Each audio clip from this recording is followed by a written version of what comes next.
Good evening, and thank you for joining us for the National Pancreas Foundation's 2021 Virtual Education Series. I'm Trish O'Neill, the National Director of Chapter Development. The National Pancreas Foundation provides hope for those suffering from pancreatitis and pancreatic cancer through funding cutting-edge research, advocating for new and better therapies, and providing support and education for patients, caregivers, and healthcare professionals. Some of our featured programs include the Animated Pancreas Patient, state chapters that support education, fundraising, and patient support, and our physician programs that include research grants, medical education, and our annual Fellow Symposium. Our success depends on the support of many individuals and organizations.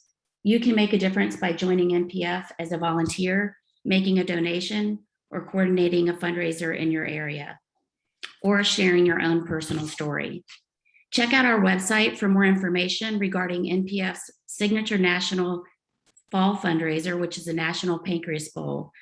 Bowling events are being scheduled in your area throughout the United States in the month of October and November, and we would love to have you on our team.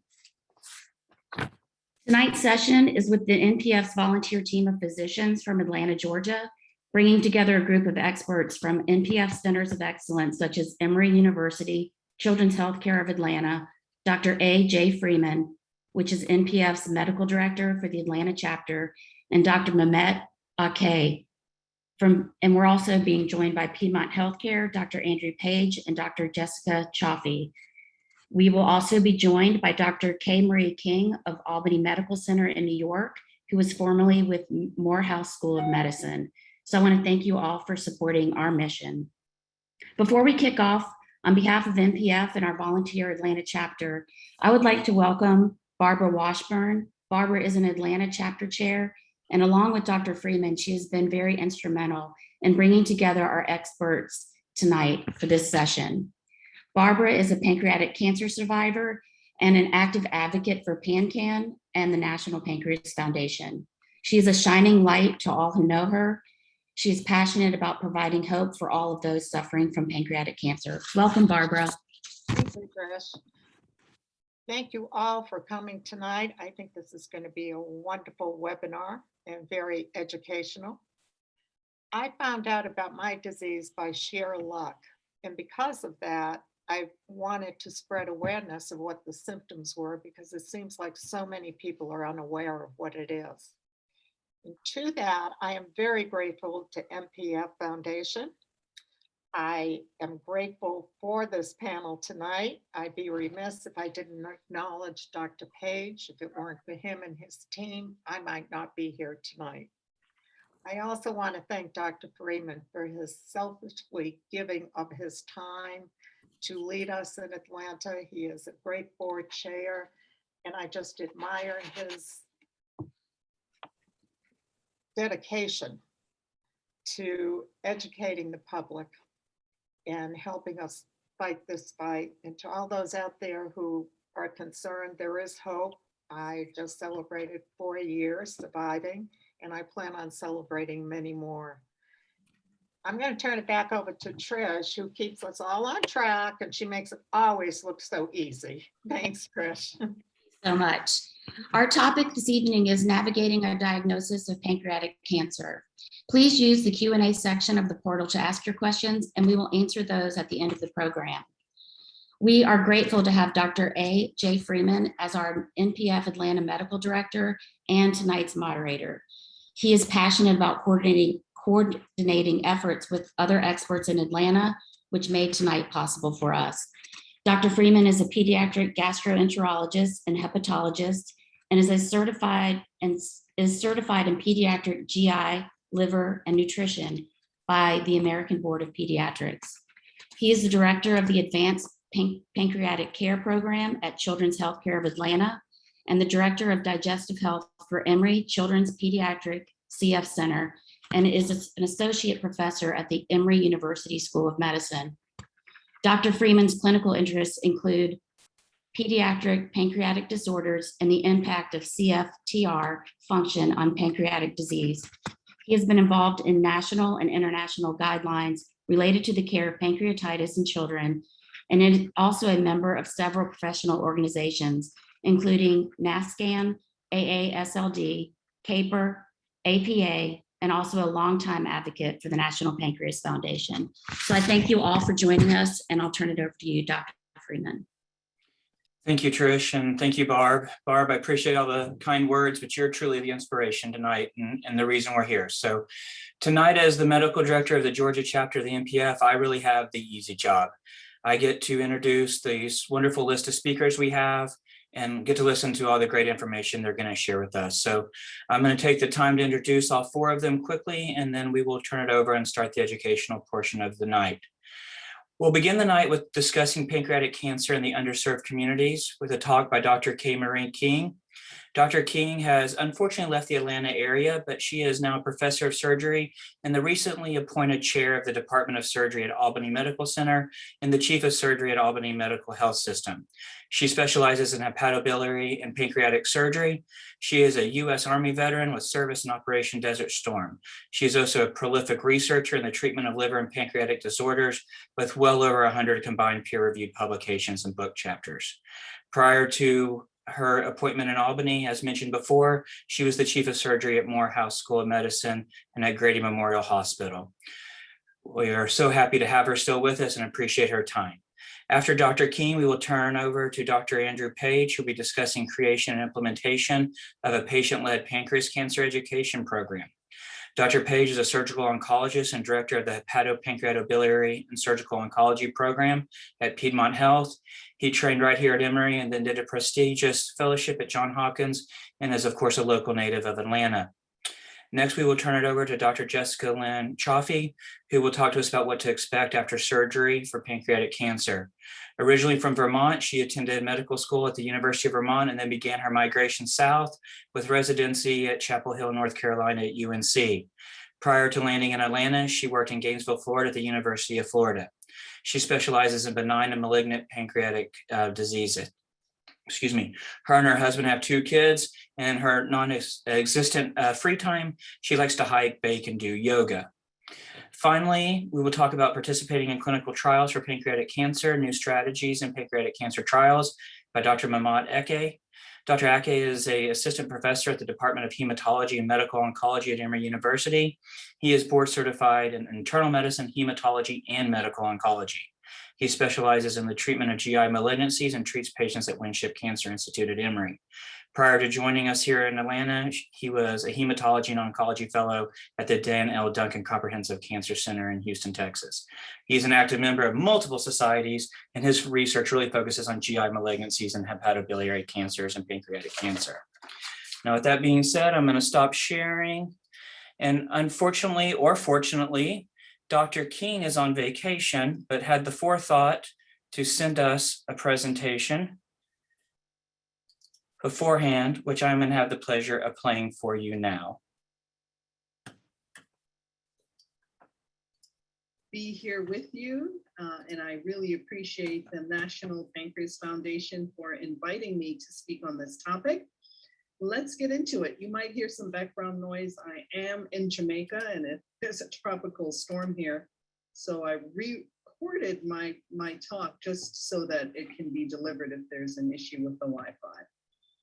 So I wanted to start off as the first speaker to highlight some of the anatomy of what we're speaking about today, and that is pancreas cancer and where it's located. And so quickly, I just want to share that in the right upper portion underneath your ribs lives the liver. It's cut off here, but it's in the right upper quadrant. That produces bile that's drained into a duct called the common bile duct. That common bile duct then drains through the head of the pancreas and into the first part of the intestines called the duodenum. It is met by the duct that drains the pancreas. The pancreas makes pancreatic enzymes, among many other things, and then they help with digestion from the stomach. In a more complete view, this is the liver, the bile duct going through, and this represents a pancreas cancer. This is a big mass in the first part of the pancreas called a pancreatic head. And so patients will present with symptoms resulting from this blockage. Those who are at risk really comprise only 10% of people with genetic or familial problems. Genetic problems include gene abnormalities that also pose a risk for many other cancers like breast cancer, the BRCA1 and BRCA2 gene, P16 gene mutations that can also lead to melanoma is a high risk for pancreatic cancer, but the vast majority come from random occurrences that cause, genetic occurrences that cause pancreatic cancer. And of that population, we know that many who are smokers, drinkers of excessive alcohol, obesity with a body mass index greater than 30, those who suffer from chronic pancreatitis. This is pancreatitis that lasts for a long time and impacts the way the pancreas function. Patients with diabetes and Black males are highest in terms of risk factors for those that we see with pancreatic cancer. Now, the ethnicity and racial breakdown of patients in comparison from men and women are highlighted here. This data can be found on cancer.gov. This data shows that the highest group of individuals who are at risk for pancreatic cancer are Black and male. And so they have 17 per 100,000 persons that develop pancreatic cancer, the highest in this group. And so it's very important for us when we see Black males to understand that risk factor. And presenting itself, pancreas cancer can be quite obscure in terms of the symptoms, and patients may not know what to do with that. If you eat a very big burger, you might have some of the same feelings of bloating and abdominal pain as you may have with pancreas cancer. But these symptoms are usually coupled with others. And one that is a very worrisome sign is weight loss. Unexplained weight loss, meaning weight loss not because you wanted to lose weight or been on a diet with Jenny Craig or Weight Watchers or exercising, is very concerning for a malignancy in the GI tract and should be evaluated. And then one of the worst signs is jaundice, because that means that very important bile duct I show you is blocked and the bile is not getting into the intestines to help digest your food. That shows up in the skin and eyes as yellow, and maybe you won't see them yourselves. Maybe a family member, a friend will see it because it's so hard for each patient to see that their skin is turning yellow. Not to shout out another support group, but the Hirschberg Foundation does have this very nice document that shows all the symptoms pictorially. How is pancreas diagnosed? It's very important that you see a physician and obtain a history and a physical. That is why patients who have access to primary care physician do better. They usually will start by looking at laboratory values to see if there's an issue with that bile duct or the liver. And if that shows an issue, then imaging is obtained. And I'd like to then follow through with what typically happens. You go to surgery, 15 to 20%, only 15 to 20% of patients are eligible for surgery. And so getting this cancer and finding it early is so critical to leading to a surgical approach. And why is that important? It's because overall survival is much improved if you're able to have surgery rather than no surgery. Surgery is not performed alone. It is coupled with radiation and chemotherapy, both of which can be given upfront, meaning before your surgery and also after surgery. I want to share a tale of two patients. They came in very differently to me at Grady Memorial Hospital, a hospital that serves the underserved. And the first patient is a 65-year-old woman who's really relatively healthy. She has controlled hypertension, normal, her BMI is within the ideal limits. And she presented for an annual exam to her primary care physician. Her primary care physician drew labs, as should be done on the annual exam, and saw that her bilirubin, the bile marker, was increased, as was labs that look at her liver function. And so she said to her, the patient, she said, let's wait for 6 months and recheck this. And my patient, she's very much a self-advocate. She said, no, I want imaging. I want to see what is happening with my body. I'm not on a new medication. This shouldn't be happening. Over the last years, this was normal. And her primary care complied because they had a nice relationship, sent her off for an abdominal CT.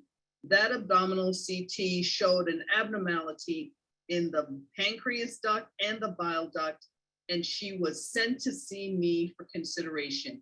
When I saw that, I said she needed to have that duct open up with a stent and taken to surgery immediately, and that's what we did. And we found a very early pancreas cancer. This was the earliest pancreas cancer I had ever seen, a stage 1B.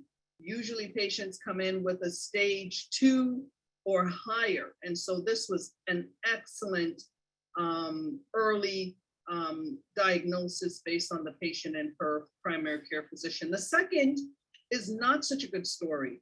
I saw this 62-year-old man in my general surgery clinic for something else. I saw him for possible gallbladder problems. The patient said in my interview with him that he had a lot of pain after eating. And in fact, he was very afraid of eating. And this was a gentleman who suffered from morbid obesity. He had diabetes and hypertension and had a history of smoking and alcoholism. And so for him not to want to eat was new for him and very worrisome. Because of that, I obtained the CT scan and did find that he had metastatic cancer. I wasn't able to help him. And this is in the setting of him coming into the hospital frequently with this complaint, and no provider either understood the symptoms or evaluated him. And so he ended up getting palliative treatment or treatment just with chemotherapy, which just isn't ideal. And when we look at information that has been studied about pancreatic cancer and racial disparities, we see more of what happens with that second patient. And this is a paper that has always impacted me from Dr. Taylor Rial at the University of Arizona. She did this in 2010. She looked at population-based data that compared Black and white patients with local regional pancreatic cancer. And what she found was, of the population of almost 4,000, 9% were Black. And Blacks were less likely to be seen for an evaluation by surgeons when compared to whites. And not only that, when they saw a surgeon, they were less likely than whites to undergo resection. This is one of the first papers to look at the possibilities of implicit bias in the way we see patient populations. What the paper did highlight is what we usually see, that young, healthy patients, much like my patient number 1, with a primary care physician and imaging, was more likely to see a surgeon to decide on whether or not they are candidates for surgery. So there are risks for patients living in underserved areas, and it's critical we understand what those risks are. These patients may come in later with a delay in diagnosis. Why? They don't have an established primary care physician that can easily see them or quickly see them. They may not have the medical literacy or understanding of their symptoms that causes them to put things off, and they might be afraid that something very bad is happening to them. So that may delay diagnosis. The diagnosis may be delayed from the provider side. There may be implicit bias and racism that plays a part in this. And more studies are highlighting the need to consider this as an issue and why some patients don't get the care they need. This all leads to delay in treatment, and or they may not be at an organization that provides the range of treatments, the radiation therapy, for example, that we know help to keep patients alive longer. Low insurance or no insurance is also a risk, and there's increasing data looking at the homeless population that they are at higher risk for pancreatic cancer and not receiving the full care that they need. So how do we improve care for the underserved? We have to be hyper vigilant, especially in the populations I outlined. Black males are at very high risk for pancreatic cancer, and so any of these GI symptoms presenting themselves should be evaluated. Understand the pathology, understand the disease. Patients must advocate for themselves, like my very strong patient in the first story. She was assertive and stood up for herself and said she wanted more answers. If the patient themselves can't do that, this is where family members and friends come in that can help them. And then organizations like the NPF can also help to advocate and to share information and improve knowledge for our patient populations. A referral to a comprehensive cancer center should be entertained, and you can self-refer to those centers so that you can get care. And as the author cited in a study I'll talk about, expansion of local coverage, it's statewide coverage of Medicaid or Medicare and Obamacare should be an issue we push for on behalf of our patients.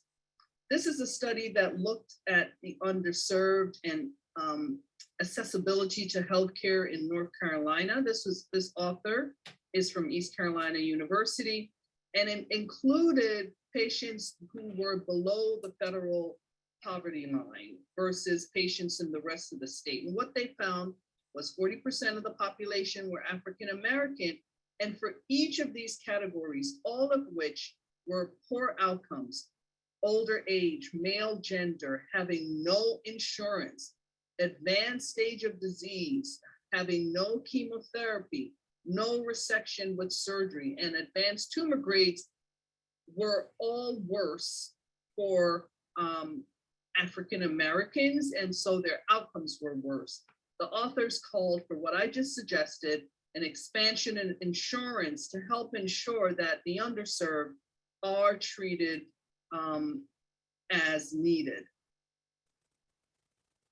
I wanted to show you why this is so important. It's so important because if we look at the blue line, this is a line that looks at survival over time. So this is percent survival. The higher you are up here is the highest survival that you can have based on the time in years. And after 1 year, most pancreatic cancer patients who have had surgery are alive. We use the 5-year marker.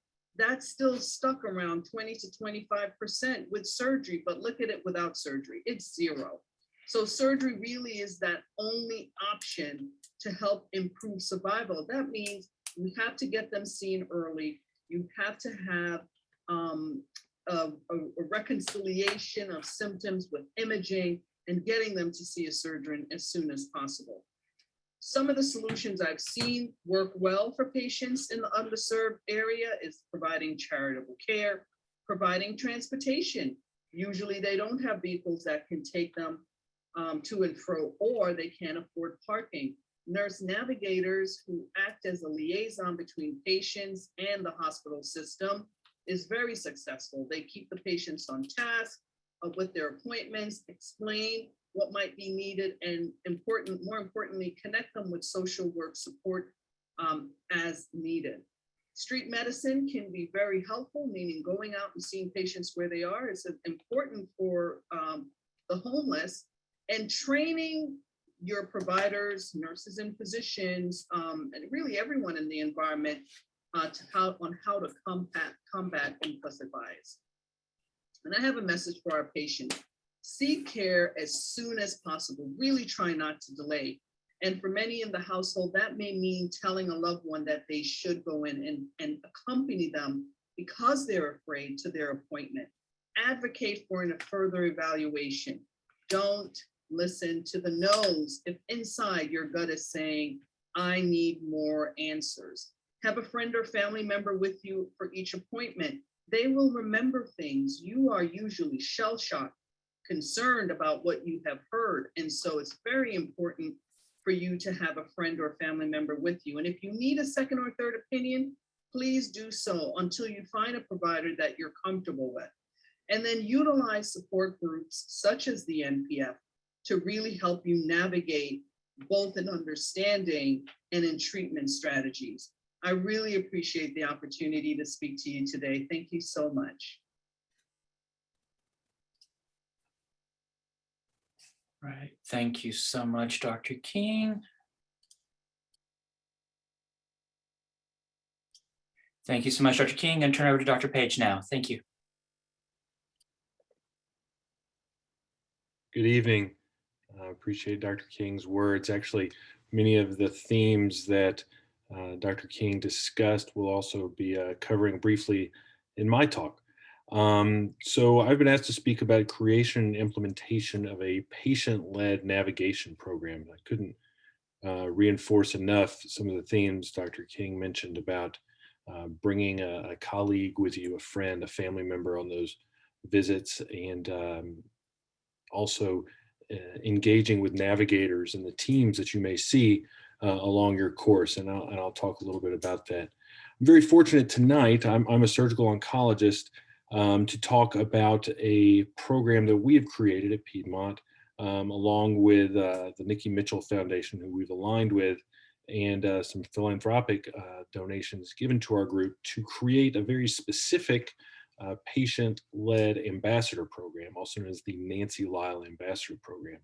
Nancy Lyle was a patient of ours, and I'll talk about how she really took an active role in this project and identified a need that not just patients that may be underserved, but that all patients could benefit from. So again, I appreciate this opportunity. So the challenge, as probably most of the people on this call recognize, is that after you're diagnosed with pancreas cancer, there's a universal gap in the understanding of diagnosis, your treatment, and your prognosis.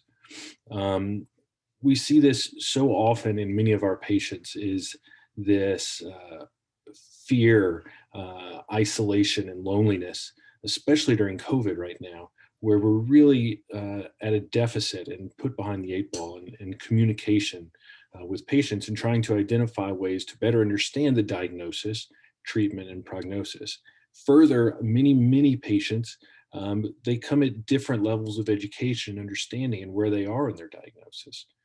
Many have friends that have some relationship to someone, anywhere. Others have heard just horror stories, and oftentimes we're caught in a position where we have to correct miseducation. But we think we've figured out a way that we can try and plug some of those holes and try and fix them with a standardized patient-led approach. So the challenge is that many of our patients don't really know exactly what that need is. We try to identify it in a scientific way, and that can be a real challenge. And it doesn't just extend to patients. There's also family members, children, parents, close friends, spouses. So we realize that that's not just specific to the patient, but to the caregivers as well. And we tried to identify that. And I say the Piedmont team here, this is a quote from Nancy Lyle, but this could mean any team. It could be the Northside team, the Emory team, the Grady team, the Wellstar team. Andrew, I'm sorry to interrupt, but I hear you clicking, but we're not seeing a presentation. I don't know if you're supposed to be sharing or not. I apologize for interrupting. Oh, I apologize.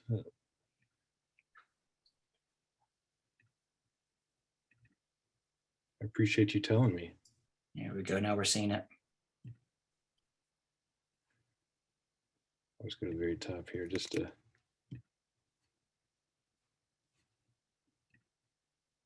There we go. So that's my first slide. That's my title. That's who I work with, Piedmont. That's our philanthropic organization. And we work with the Nikki Mitchell Foundation. Again, the deficit is in diagnosis, treatment, and prognosis. This is a good recap, just a second. Kelly, please stop. It's not just patients that we need to identify, but it's also caregivers, families, friends, close colleagues, spouses. But there we go. Are we better, Jay? Yes, you are. Okay, good.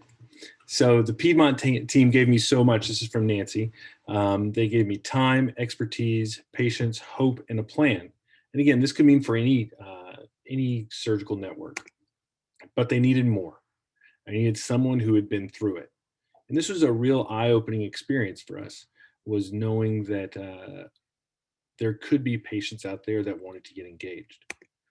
So to attempt to answer this challenge with Nancy and philanthropic support, we were actually able to hire an expert in patient communication, where this patient, where she could engage patients, caregivers, and our goal was to develop a peer network to identify specific deficits that we could attempt to target and improve and create a sustainable long-term solution.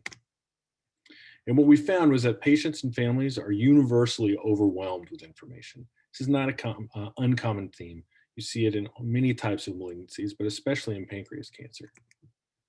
Once patients leave the office, we found that there's this vacuum of despair. And I don't mean to be dramatic with that, but it's just patients are just overwhelmed so much that it just kind of clears everything out, and they're literally in a fog, like Dr. King mentioned. One patient specifically said, "We don't know what we don't know." There's such a gap in knowledge, both for very educated patients to really limited patients. Sorry about the animation; it kind of came a little funny there. But what's been well reported also is that 90% of what is shared in the initial clinic visit has already been forgotten by the time patients get to their car. So we really needed to identify and prioritize information in a way that can be sustainably understood, and oftentimes find ourselves fighting with information that patients would get on the internet, which oftentimes can be our worst enemy. So what we did, that's me on the screen right, is with our exercise physiologist, Joel, who's just to the left, Susanna Kozak, our dietitian, and Charmine, our cancer nurse surgical navigator, who I believe 2 or 3 of those are on this call. We're so grateful for their support. Was we employed them to specifically help us with this consultant to try and create a network of patient and caregiver-led support to identify those deficits, specifically target them, and try and improve them as patients started to go through their journey. So our goal was, with that information of identifying those deficits, was to develop, implement, and sustainably scale a virtual peer-partnered approach to navigating pancreas cancer. And it was actually around the time that COVID really started in March or February of 2020 that we started doing this. So the timing of the virtual platform was actually ideal for us. So with Nancy's support, the Piedmont Clinical Network of Patients, plus the outward resources provided by the Nikki Mitchell Foundation, we embarked, after we had identified those deficits, and expanded. So what we did was we identified some patients that wanted to be a part of this, as seen in the pictures here. A few other, both that were caregivers and patients. Obviously Nancy, seen here beside Joel, and other caregivers and ambassadors that helped us with engaging and integrating this program, which again identified those specific deficits, both for patients and caregivers, to hopefully improve that education. So we executed this in kind of 3 different platforms, both in the content development and the facilitation and in the engagement, which again involved exercise physiology, dietitians, and the nurse navigator. The first encounter of where we identified patients, for the most part, was in their first visit to the surgeon. So again, this is a little different for those patients that are metastatic and that do not have a surgical identifiable problem for pancreas cancer, but these were all patients coming through our clinic. We had a formal explanation and enrollment in the process. We had them meet with the dietitian for completion of nutritional needs and assessment. And then we also had them meet with the nurse navigator for support, needs assessment, and education about the program and what it is. The nurse navigator and the dietitian also would meet with inpatient consults. So occasionally we would have patients come through the hospital, through the emergency room with a new diagnosis, or sometimes, as Dr. Marie mentioned, a patient with a atypical symptom and they were diagnosed with an early cancer. We would have our team meet with them. We then took these patients and put them into a database that we created with the Nikki Mitchell Foundation and helped to create a network of patients that we could engage. So we met on, the team would meet every Tuesday, and this is kind of the unique part of this is actually when the surgeon steps away. So after I've met with the patient that very first time, I've explained their diagnosis, their prognosis, those things that every surgeon is, I would say, pretty good at. I don't say they're great at it, but we feel comfortable explaining the next steps. You're going to start your chemo. We're going to take you to surgery. Here's kind of the timeline, lay out a roadmap. That's when I back away and I turn over to, in our case, Charmaine, Susanna, and Joel, and they launch into this very algorithmic structured outline. And that's really the rub of our program. As you can see here, we'd meet on Tuesdays. I don't go to these meetings. They're led by our teams, the nurse navigator, the physiologist, and the dietitian. And you could just read along of how these meetings went. Some were for patients only and some were for caregivers only. The key, and I think the real success of this, is identifying the ambassadors, both at the patient and caregiver level, who can provide this peer patient support training. So these are people that have been through it and can apply very firsthand, tangible feedback to patients so that they can understand what they're about to embark on. This is so unique, and it's actually been well studied in breast cancer, but not really in any other GI cancers in the way that we have, especially through the type of online virtual platform that you can see here. But to me, this is the real win of where you get these ambassadors. The outcomes and results. So where do we stand? So since we can follow this through the time of COVID, unfortunately, we've had a 66% patient participation rate.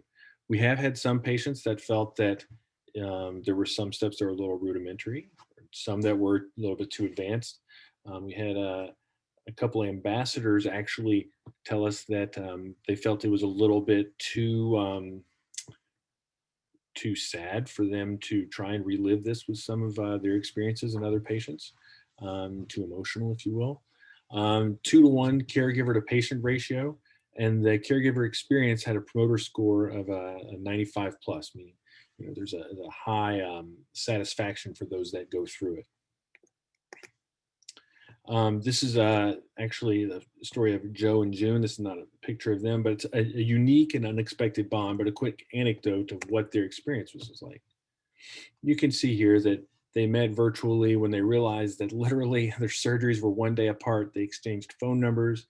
They made plans to talk, walk, and recover together.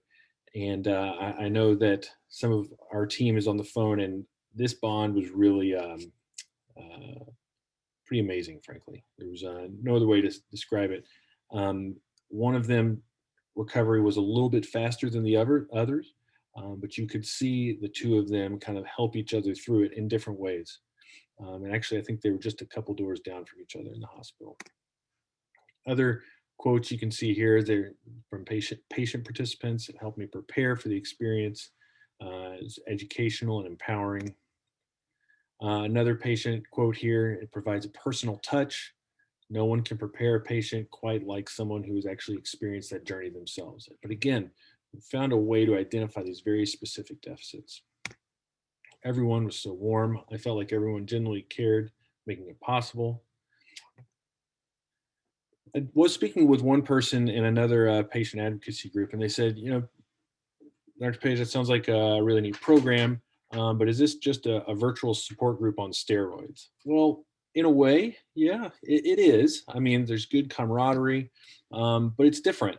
It's been really key having that outside consultant come and work with us and provide real objectionable and identifiable data for us to act upon, as opposed to some of the benefits that you can have in a more formalized support group. But our next steps are really exciting. We hope to expand it more to a direct post-op phase and expand to other programs and sites. Dr. Cioffi, myself, and Jan Saunders, our clinical manager, would love to hear anyone's thoughts. Obviously, having the support of a team of a nurse navigator, exercise physiologist, and a dietitian are key, especially the nurse navigator, who I hope she's still on, because her skill set in identifying and helping patients through this very, very difficult diagnosis, as everyone on this call knows, is key and can't be done without her. And also the partners and surgical team members that we have as well. So, Dr. Freeman, turn it back to you. Thank you so much, Dr. Page. Go ahead and have you stop sharing. We'll turn it over to Dr. Cioffi, please.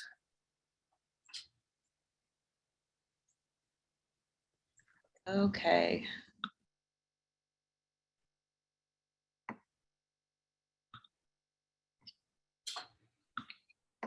Pull it up for you.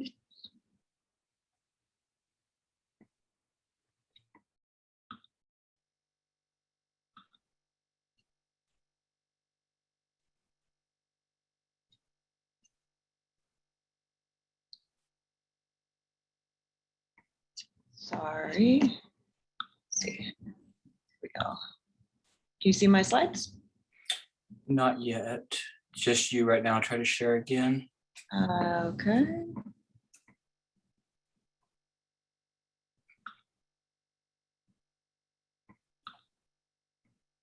At least you're finding out now, Dr. Cioffi. This is a good point.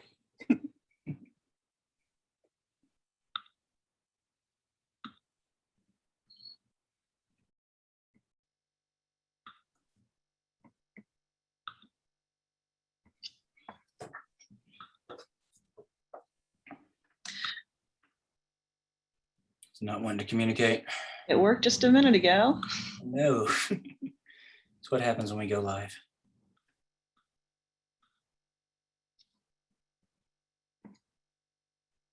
Okay.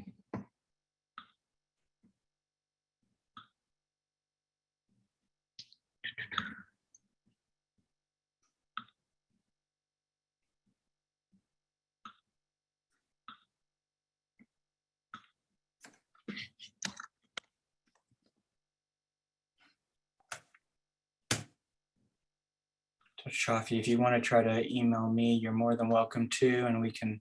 I can do that, and I can start talking through it. That would That'd probably be be fine. easier.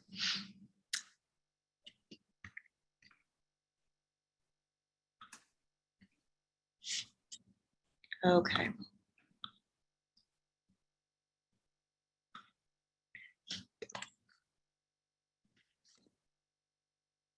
Also,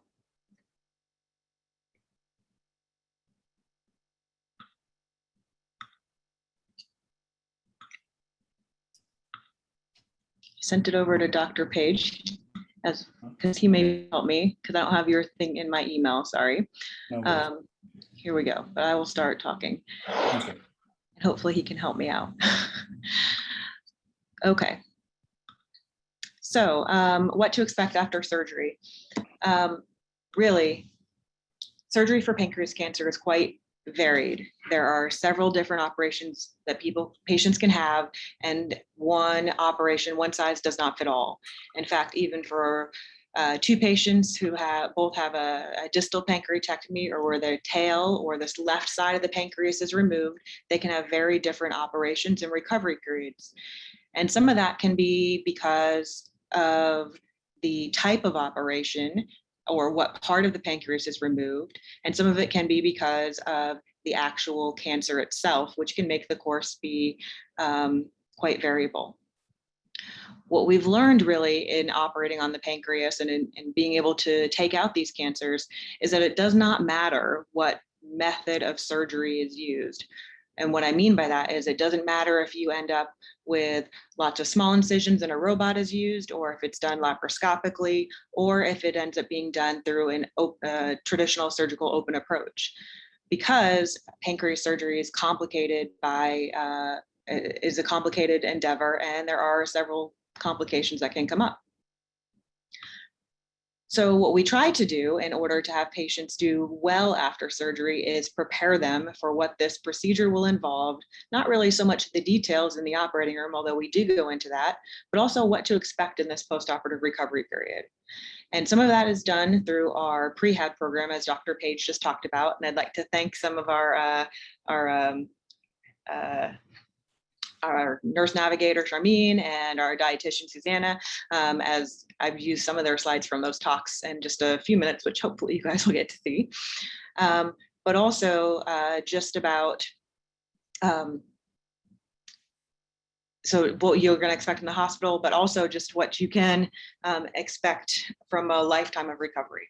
So we try to break it down for our patients in the clinic setting. So because what we know is that patients who have expectations of and can see the pathway do better. And why does it matter if patients do better? Well, it doesn't necessarily adjust or change for complications, but it can change how patients respond to those complications. And so multiple studies have shown that pancreas surgery is very complicated, and that almost up to 40% of patients will end up having some form of a complication after a Whipple procedure.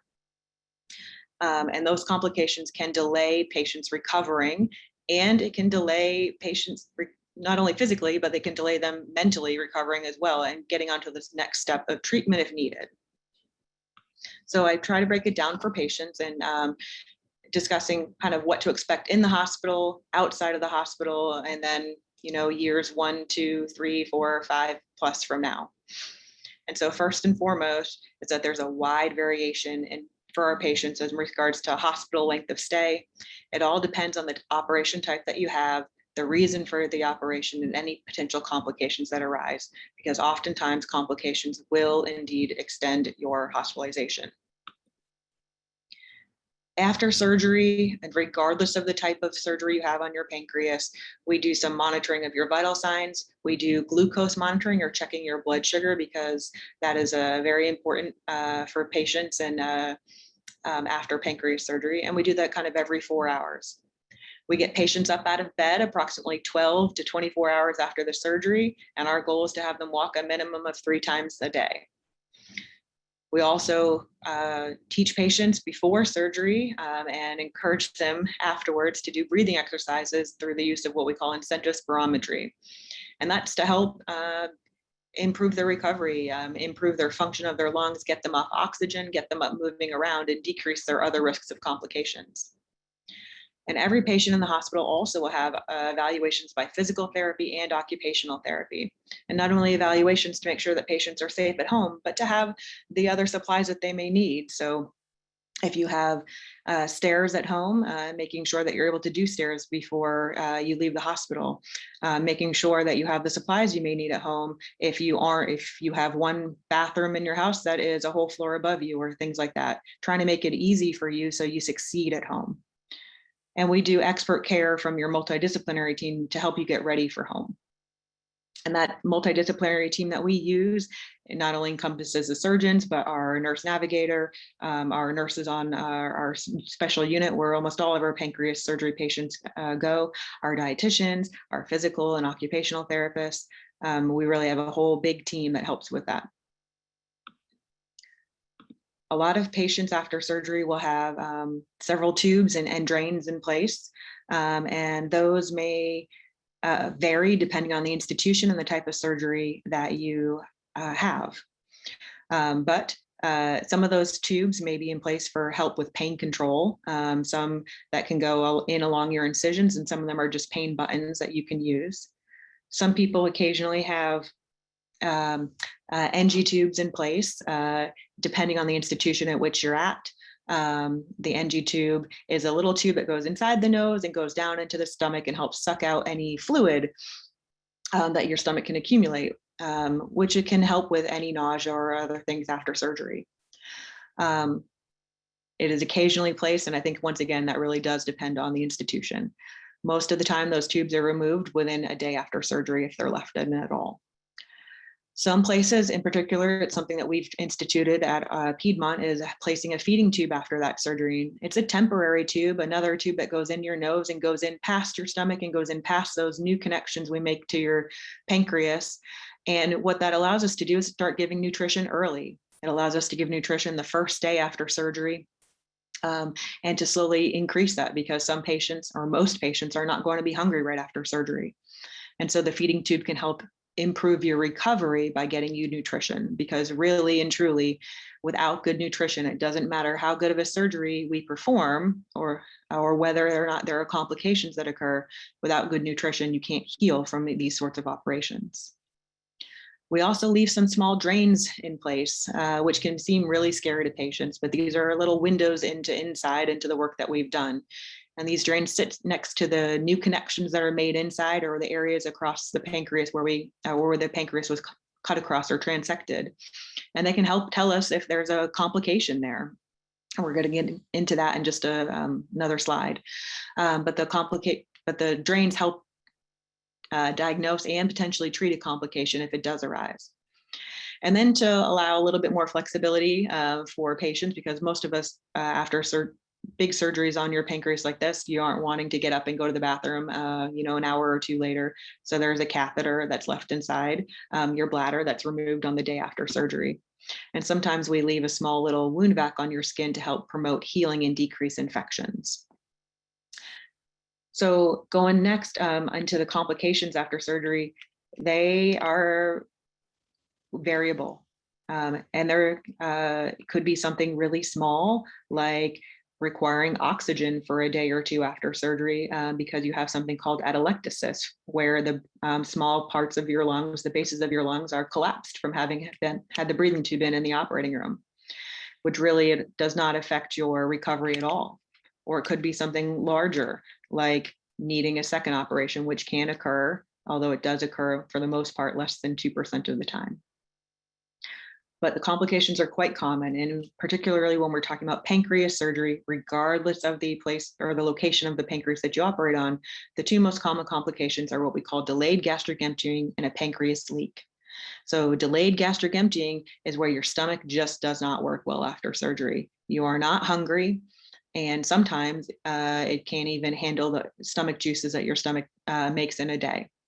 And so that, where it gets to be so terrible that you can't even handle your own stomach juices, or to get yourself adequate nutrition, some patients end up needing to be supported with other alternative means of nutrition until the stomach starts working again. And the stomach will start working again. It just takes a lot longer than either the patients or we would like, but it will start working again. And delayed gastric emptying can happen up to 15% of the time. And then a pancreatic leak can occur, and that is the most common complication from pancreas surgery. Your pancreas has two jobs, one that we all are pretty well aware of, which is that it helps control your blood sugar, or keep your glucose levels in a reasonable range. But the other is that it makes enzymes that help you digest your food, and those are called pancreatic enzymes. Well, when we cut across the pancreas to take out a tumor and we sew it back up, those enzymes can try to leak out and can cause a fistula or a leak from this area. A pancreatic fistula is the same thing as a pancreatic leak. And those drains are sitting there, and they can help collect those leaks if they are there and help us diagnose them. And they can help prevent other complications like getting infections inside your belly or bleeding or other things. And pancreatic leaks heal on their own, generally with time and good nutrition. And in patients who do have a pancreatic leak, those drains that we place at the time of surgery, they stay there until the leak is healed.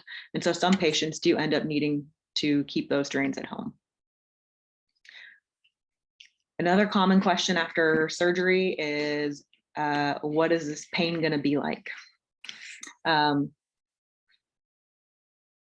Regardless of the type or method of operation that you have, there is going to be discomfort because we are making incisions on your abdomen, and you use your abdomen and your abdominal muscles for everything you do, from rolling over in bed to getting up to go to the bathroom, to coughing, to taking deep breath, or even to laughing, which is a good thing to try to do after surgery.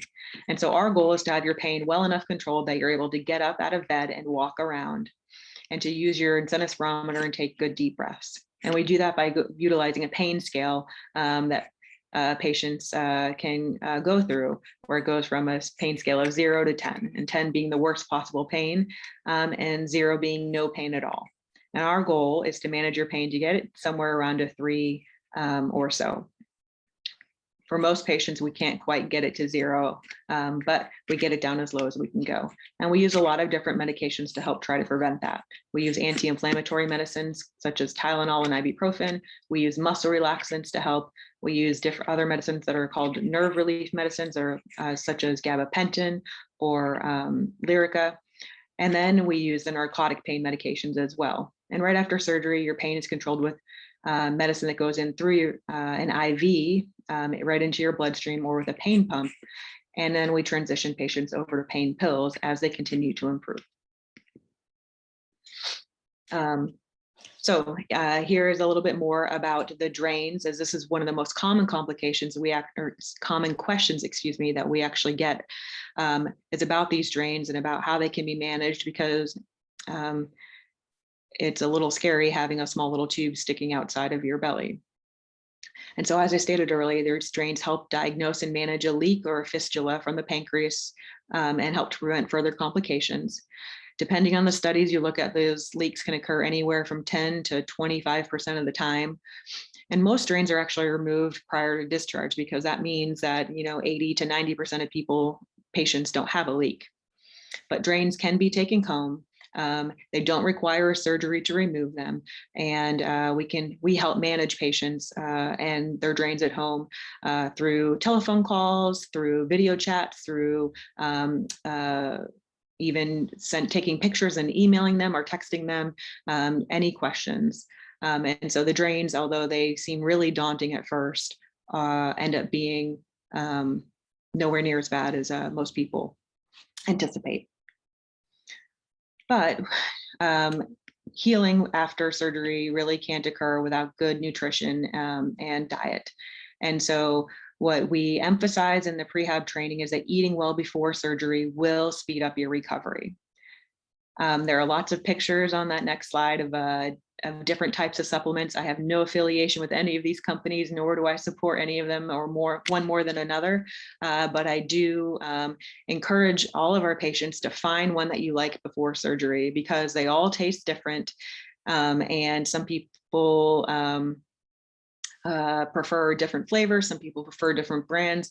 They're all essentially the same. And our goal is to make sure that you're able to get good calories and protein from them, because most patients are not going to be hungry after surgery. And what I mean by not hungry is that you're not going to want to sit down and eat anywhere near Thanksgiving dinner for a little bit of time. In fact, you may have no cravings for food at all, or you may have a craving for something and you may eat a bite or two of it and just not want any more. And so that's why these nutritional supplements are very important, because they help to ensure that you are able to heal, which will allow you to continue recovering at home and allow you to do well after surgery. So we encourage all of our patients to find a supplement that they like before surgery, and then continue to utilize it after surgery, typically in the form of 3 of them a day. So what are some side effects of pancreas surgery on nutrition? Very commonly, patients can have a poor appetite where they just are not hungry, or they can feel full really easily. That's called early satiety. Some patients can have nausea or vomiting after surgery, although that tends to be less frequent. Some patients can note taste changes where food just doesn't taste well, and this can either be after surgery, or more commonly, since a lot of our patients are getting chemotherapy before surgery, the taste changes can also be from chemotherapy. And that can be from different vitamin deficiencies that we help to manage. Some patients will note diarrhea after surgery, and most of these side effects are temporary. And for most people, they're able to eat what they consider normally in about 6 weeks.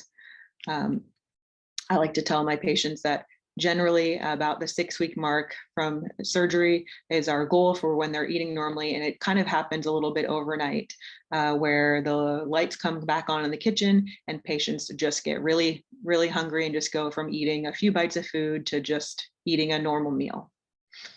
And that's variable for a lot of different patients. I had my, well, this was actually a few months ago, a 77-year-old patient come to his 10-day post-op visit, having just stopped and eaten a Whopper at Burger King.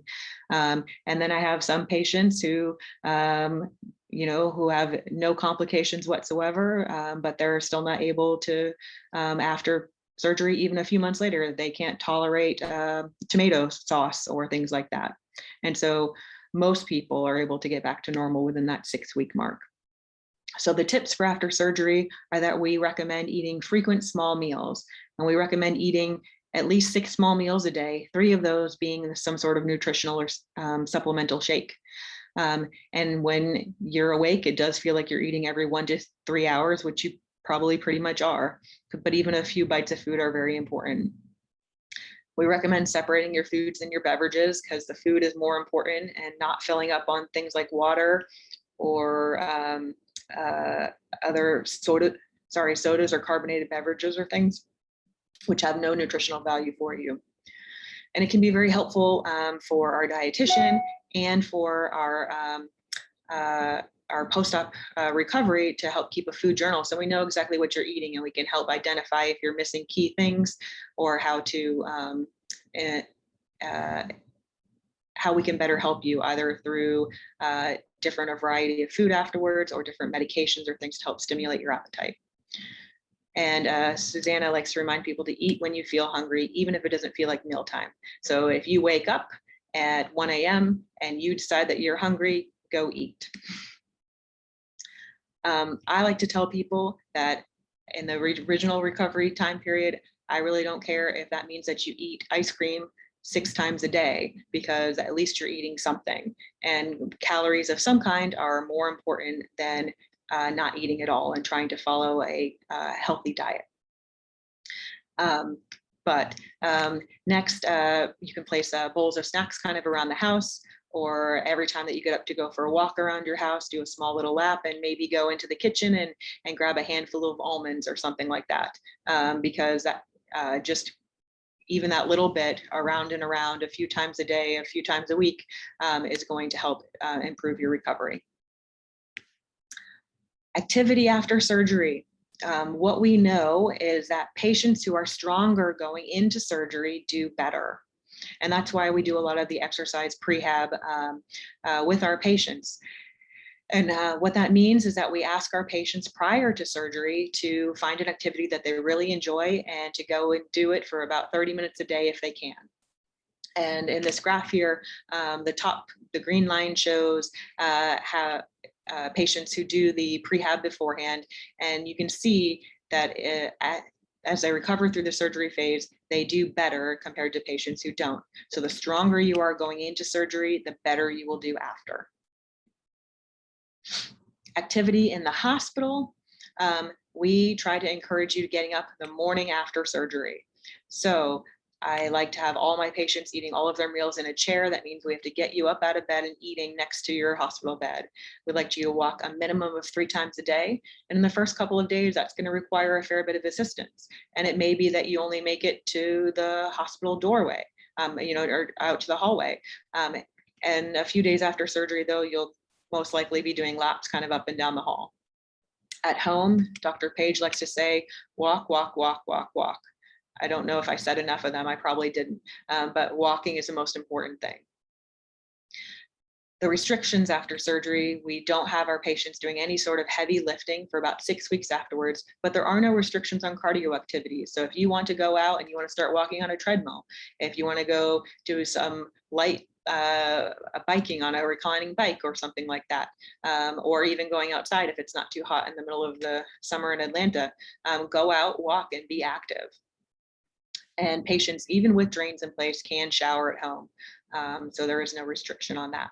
So the benefits of physical activity are that they increase your quality of life, they increase your physical functioning. They will increase your return to your activities of daily living. So that means getting back to where you were before surgery. They're going to decrease your side effects of treatment and decrease your fatigue afterwards. So our goal after surgery is to return you to your pre-illness state. This may require a new normal, like I told you about the patient of mine who can't tolerate tomato sauce anymore. But for most patients, our goal is to get you back to where you were before you got sick. To help kind of along this path, I reiterate what everyone else has said prior, which is find someone else who's been through this. And so that's going through either the National Pancreas Foundation or through the specific institution where you are receiving your care, and ask for somebody who can help guide you, who can answer these questions, who can maybe provide a little bit better insight if you don't feel like you can ask either your surgeon or your doctor or your nurse or dietitian, etc. And for some patients, if you didn't receive treatment prior to surgery, you may need to be prepared for adjuvant treatment after surgery. But I like to stress every patient and every outcome is different. And our goal is to figure out what the best outcome and best pathway is for you and for your family. So that's it. Thank you. And I'll turn it over back to Dr. Freeman. Thank you, Dr. Cioffi. Thank you so much, Dr. Page, for stepping in with the advancement of the slides. Appreciate that. Thank you, Dr. Page. All righty, we'll have you stop sharing again, and we'll turn it over to Dr. Akce to finish this up.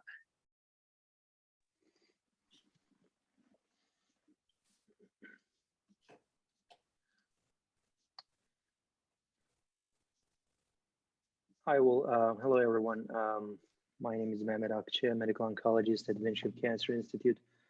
I will be talking about participating in clinical trials for pancreatic cancer and new strategies in pancreatic cancer trials. I will have a few slides to provide a brief idea about pancreatic cancer trials, and the slides just to ignite some discussion. We're not seeing your slides quite yet, Dr. Akce. You're not? No, sir. I am sorry for that. No problem. How about right Coming now? up right now. Beautiful. All right. Excellent. Thank you. Sure. These are my disclosures. And I would like to start with some of the basics of the pancreatic cancer treatment, and we'll go over some of the terminology so that we can understand the clinical trial aspect of this talk better. Essentially, in pancreatic cancer treatment, there are two goals: curative versus palliative. With the curative treatment, the goal is to really get rid of the cancer, although it can sometimes come back. And the palliative treatment is to really prolong the life and decrease the suffering and increase the quality of life. And those treatment goals can be accomplished by different types of treatment modalities. My colleagues covered some of them already, including surgery. And the other types of treatment that we could utilize are chemotherapy, radiotherapy, palliative care, and clinical trials is also part of this treatment types. The pancreatic cancer oftentimes presents with advanced stages and also stage 4 disease, which essentially means that the cancer cells break from the primary mass in your pancreas and they metastasize through the bloodstream or the lymphatic system to other parts of your body, and it becomes a stage 4 pancreatic cancer, in which most of the time the treatment is palliative. There are certain factors we consider when we plan for treatment that includes stage of the cancer, age of the patient, health problems that the patients may have, which we call comorbidities, and physical condition, organ function, and of course the concerns about the side effects. So out of those treatment modalities that I mentioned, chemotherapy is one of the most common ones that we utilize, and it means the drugs that are used to kill the cancer cells or stop them from growing. The aim is to kill the cancer cells, which is causing the symptoms with the pancreatic cancer, and these are usually the drugs that spread to the body through the bloodstream. And we can also use this definition for any systemic therapy which spread to the body through the bloodstream. It could be taken by mouth as a pill, or it could be through a needle into a vein, which we call infusion. You will also hear about the term cycle, which is essentially the protocol. We give the treatment in cycles to give your body a break from the side effects. And the duration of the treatment with chemotherapy depends on the stage of the cancer. You may come across a lot of individual drug names, which might be confusing. They are all listed here, and the regimens are essentially the combination of those chemotherapies that are proven to be effective in prior clinical trials. And there are regimens such as FOLFIRINOX or gemcitabine, nab-paclitaxel that you may hear a lot, especially with the stages of pancreatic cancer where the surgery is planned. We may use them before surgery or after surgery, depending on the individual stage of the patient as well as the other characteristics of the patient. And also in palliative setting where these same regimens could be utilized to prolong life, decrease suffering, and improve quality of life. There is also radiation therapy, essentially uses high energy X-rays to kill the cancer cells. We sometimes could prescribe it at the same time with chemotherapy, or can sometimes be used to treat the symptoms of the cancer because of metastasis, for example. And I'm not a radiation oncologist, so I'm not going to get into details of radiation therapy. Targeted therapy is another modality. It's a systemic therapy that you may hear a lot. Those are the drugs that specifically target changes in the pancreatic cancer. And those changes are molecular changes that we oftentimes determine those by doing extensive analysis of your tumor tissue. But sometimes we could also use your blood we could use your blood from peripheral blood to determine if there are any molecular changes which we could act upon, and we call them potentially actionable mutations. These drugs certainly works differently than chemotherapy drugs because they are specifically designed for a certain target in your tumor. There are some examples that you may hear, such as erlotinib, which is approved with chemotherapy in pancreatic cancer, although we do not use it as often. Lorlatinib is approved for any solid tumor with an NTRK gene fusion, and olaparib is specifically approved for metastatic pancreatic cancer with BRCA1 and 2 mutation after at least 16 weeks of platinum-containing chemotherapy. The next one is immunotherapy that you may hear a lot nowadays in any cancer treatment. Immunotherapy uses body's immune system to attack the pancreatic cancer cells, and normally our immune system uses checkpoints on immune cells which work like switches that need to be turned on and off depending on the body's needs. And cancer cells can sometimes hijack those checkpoints to evade the immune system so that they can proliferate and cause tumors. Immunotherapy drugs are usually monoclonal antibodies that are developed to target those checkpoints in the tumor as well as on your immune cells so that your immune system can recognize the tumor and attack it. And we call them checkpoint inhibitors, immune checkpoint inhibitors. They are used in many different cancers. In pancreatic cancer, there is a drug, immune checkpoint inhibitor called pembrolizumab that is approved in pancreatic cancer and any other solid tumor with a special molecular signature called microsatellite instability, or MSI-high.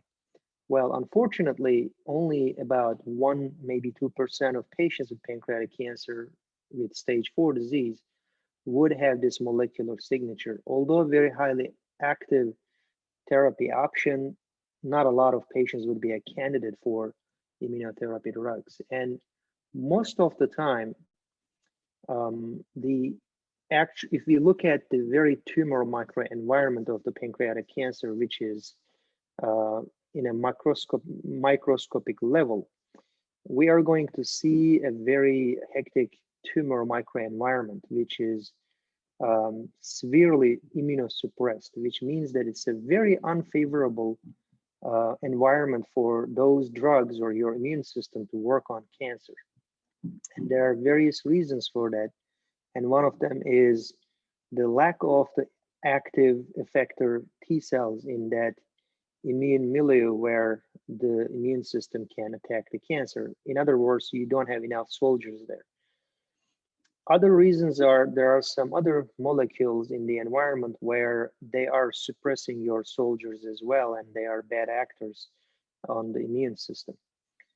That's another reason. And sometimes there is lack of oxygen in that environment, which is needed for your tumor immune cells, essentially T cells, we call them, to work on your pancreatic cancer.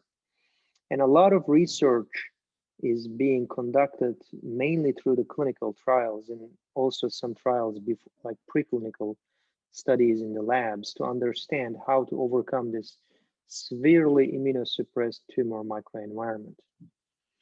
And there has been a lot of small clinical trials and large clinical trials to make this pancreatic cancer environment susceptible to the checkpoint inhibitors, the immunotherapy, in other words. And these are usually combining with other drugs that we call them immunomodulatory features to make this environment susceptible to the immunotherapy. That can be other chemotherapy drugs or radiation. It could be other checkpoint inhibitor drugs inhibiting other checkpoints on the tumor or the immune cells, other small molecules where it could have some modulatory effect on that environment to make it more susceptible to your pancreatic cancer. There are some other therapies with vaccines. There are therapies with chimeric antigen receptor T cells or other T cells that are being infused to make the pancreatic cancer susceptible to immunotherapy. So that's a very broad topic where a lot of intense research being conducted. So after this introduction, what is a clinical trial? The clinical trials are research studies that test new drugs or other treatment types or modalities or diagnostic techniques in people.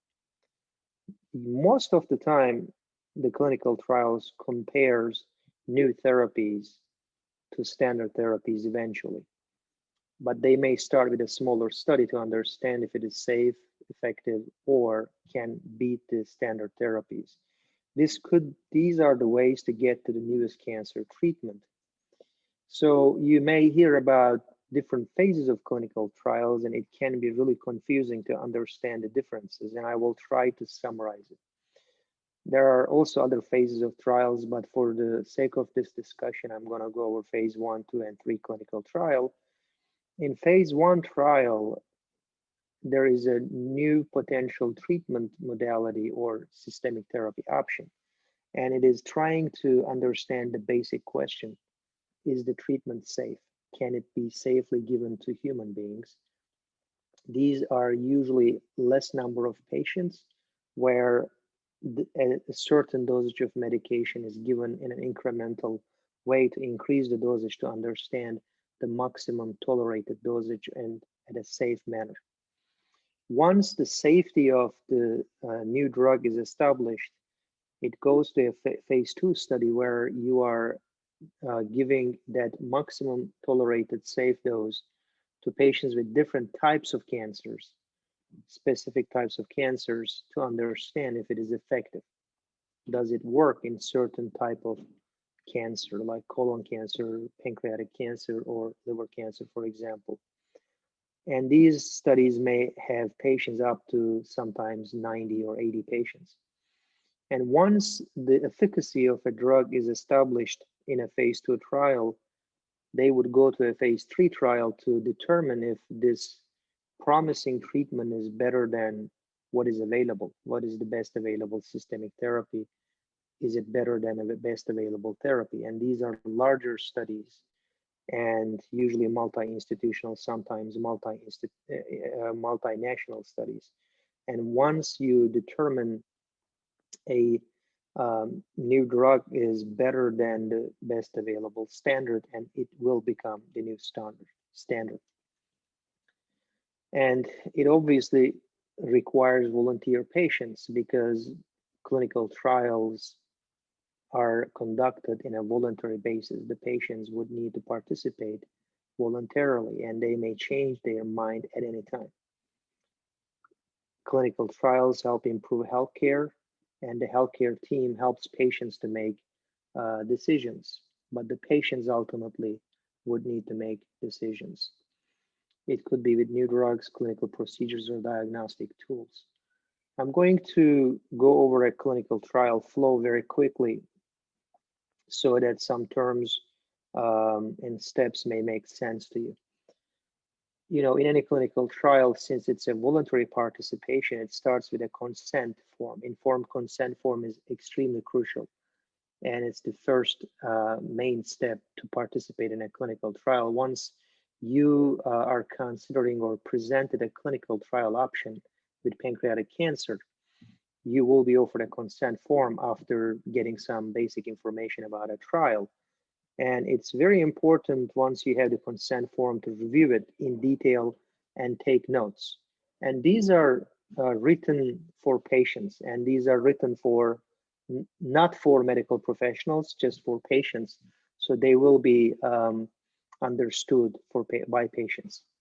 It's extremely crucial to ask questions and take notes when you are reviewing the consent form.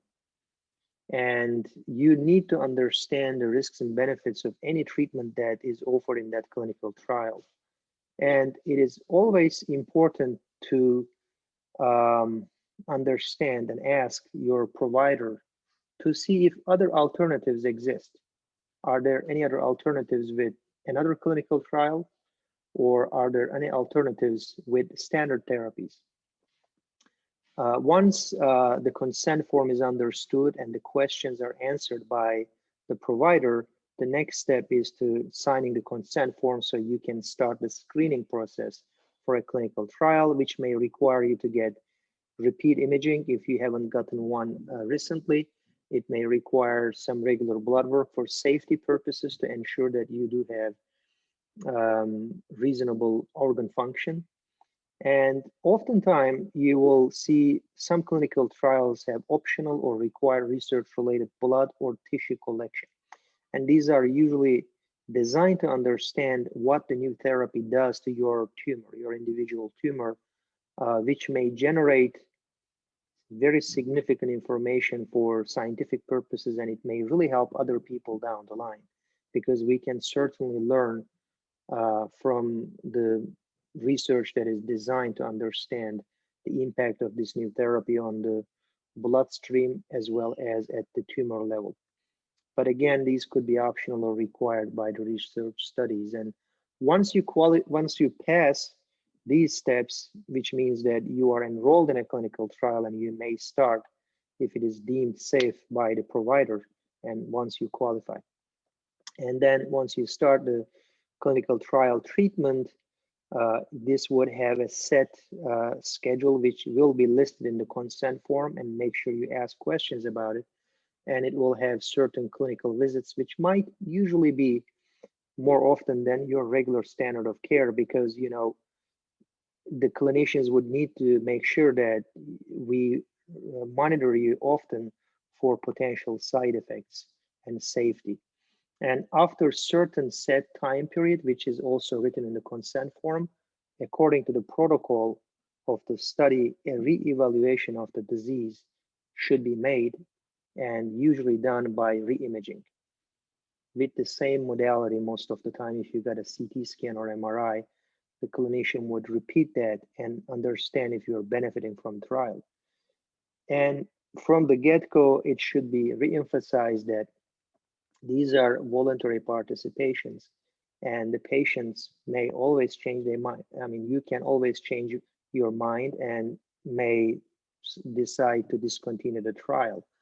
Of course, you may want to clarify your questions with the provider, but this is always a voluntary participation. And I would like to mention some of the clinical trials that we offer locally here in Emory, and some of the national trials that are being conducted. Excuse me. Some of the clinical trials in our institution at Winship are looking into combination of standard chemotherapy drugs with novel therapies in advanced pancreatic cancer with newly diagnosed stage 4 disease.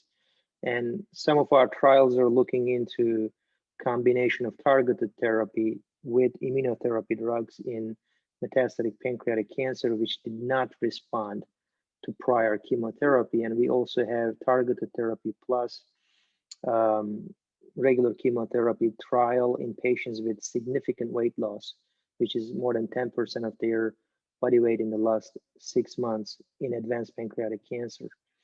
We do have clinical trials trying to understand the role of immunotherapy before patients undergo surgery for pancreatic cancer as well as colorectal cancer with single dose immunotherapy or vaccine combination trials.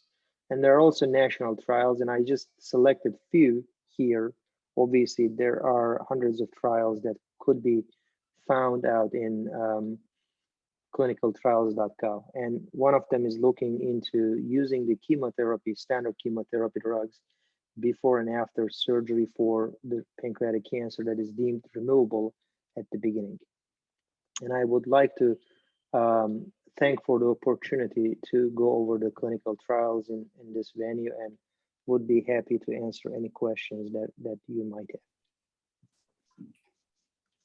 Thank you, Dr. Akce. Thank you to all the other speakers. This was so very informative.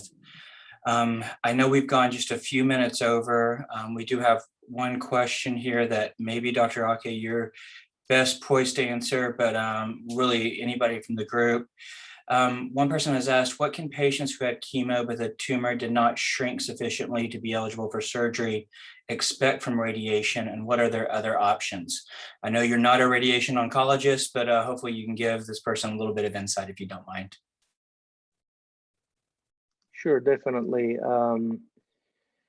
I mean, usually, if that's the case, if we did not think that the surgery would be an option after chemotherapy only, we don't necessarily give single modality radiation. We usually combine it with another chemotherapy drug, which is called capecitabine, and sometimes it could induce response.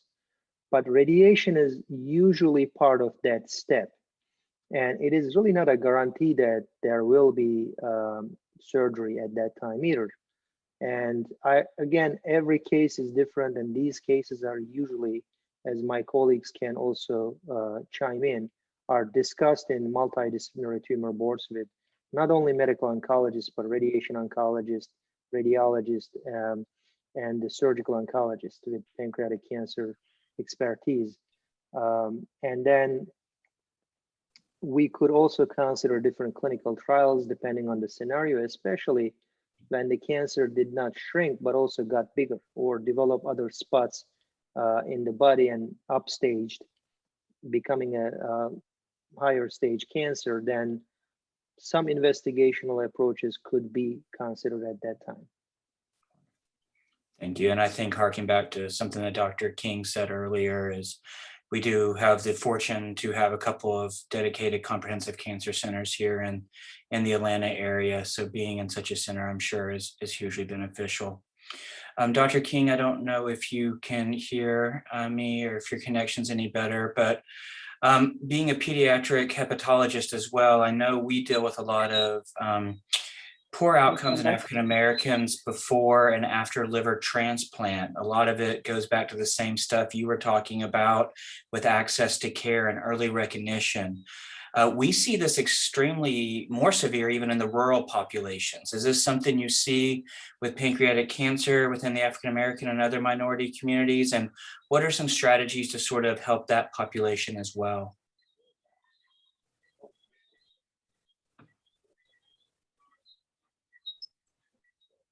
Thank you, Jay. I hope you can hear me. It's cutting in and out. I think you're right about the rural communities and also African-American patients. The response sometimes to chemotherapy and radiation therapy is not as robust as you would like. I can't tell you why that is.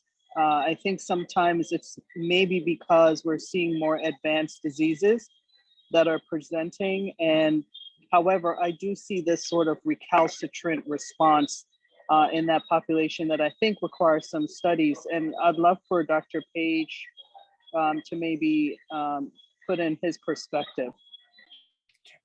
Cool. Dr. Page?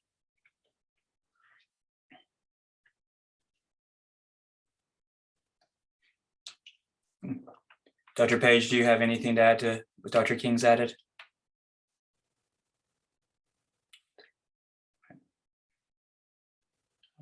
Maybe it's stepped away. Dr. Cioffi, are you still on? Yes. Awesome. So one of the things I was looking at, and I know we've had a lot of issues with, is sort of narcotic abuse and use, and getting off of those after these complex surgeries. Is there anything you guys are doing to sort of help with that in the step down from the pain medicine standpoint? Yeah. So we're doing a lot kind of in the preoperative area where prior to surgery, patients are getting medications to help decrease it. We do things like Tylenol and gabapentin. And then in the operating room, we do blocks. What that means is that we use numbing medicine, kind of like you get at the dentist's office, except we inject it in the muscles in your belly. And that really is done either regardless of the approach, whether it's a big incision or a small incision. And then we use other medicines that are run in through an IV during the operation that are not narcotics to help. And some of our patients with those approaches are requiring zero narcotics throughout the entire operation, or even for the first couple of days afterwards. From a patient perspective, I think that it helps provide some form of a relief and a little bit more of a sense of control when you're in the hospital. So we do tend to give all of our patients a pain button after surgery to help them. So they have something to fall back on, I guess. But all of our patients also, we do what we call multimodal therapy. So they all get scheduled Tylenol after surgery. They all get scheduled muscle relaxants. They all get scheduled gabapentin. And what that means is that they don't have to ask for those medications. The nurses just bring them automatically. And then if they need things on top of that, we do different narcotic pain medications as well. And most of our patients are off pain medicine within, if they were not on pain medicine prior to surgery, most of our patients are off pain medicine within 2 weeks of the operation. That's amazing. Awesome. Thank you so much. And Dr. Page, it looks like you were coming unmuted right as I started talking to Dr. Cioffi. So please go ahead.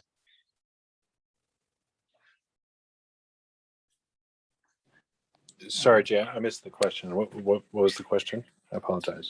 So we were just talking a little bit about how, sometimes the rural population, especially minority populations in rural communities, how outcomes can be a little bit worse. And Dr. King had weighed in a little bit, and just kind of interested to get your perspective as well from that.